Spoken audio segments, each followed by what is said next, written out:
подписчики, гости, кто зашел на канал.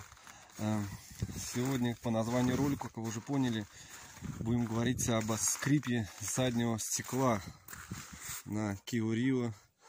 Может быть, даже на Hyundai Solaris то же самое. Неделю назад, наверное, помыл машину. На следующий день выезжаю. Блин, ну что такое скрипит, блин, сзади. Прям аж на нервы действует. Зашумел, ну как зашумел, посмотрел полку заднюю. Думаю, может, что-то сама задняя полка. Там кое-где подклеил, подшумел ее. Блин, на следующий день ничего не изменилось. Думаю, ну что ж такое может быть? Вот. Потом подумал, может быть, само стекло. И смотрите, друзья, что я увидел. С той стороны, может, получше свет будет. Здесь есть резиночка такая, на стекле. Вот, она вроде плотно прилегает к кузову, и щелей никаких нету. Вот. Но смотрите, есть здесь. Сейчас я попробую сфокусировать. Вот тут вот есть маленькая щель. Через нее проходит вода. Вот видите? И с другой стороны то же самое. Проходит вода, когда тепло, вот машину помыл. Начались морозы, она здесь остановилась, замерзла. И когда ездишь по кочкам, начинает скрипеть. Вот.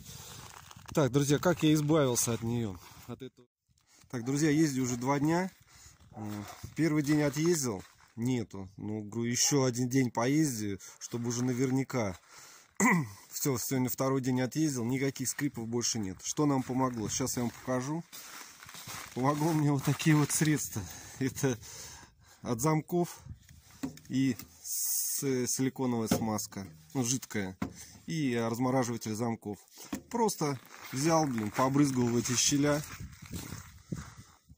Покажу. Вот засунул туда, попшикал. И с той стороны то же самое, побольше. И все прошло. В дальнейшем, что я хочу сделать, вот эти маленькие, вот эти мелкие дырочки хочу заклеить, ну, замазать герметиком черным или силиконом. Ну, так, чтобы их было незаметно. Чтобы больше вода сюда не попадала. И чтобы больше на следующий год не придумывать вот эти вот смазыванием. Так, ну, друзья, кому поможет мой способ, буду только рад. Всем большое спасибо. Подписывайтесь на канал, ставьте лайки, пишите. Дальше будет интересно. Все, всем пока.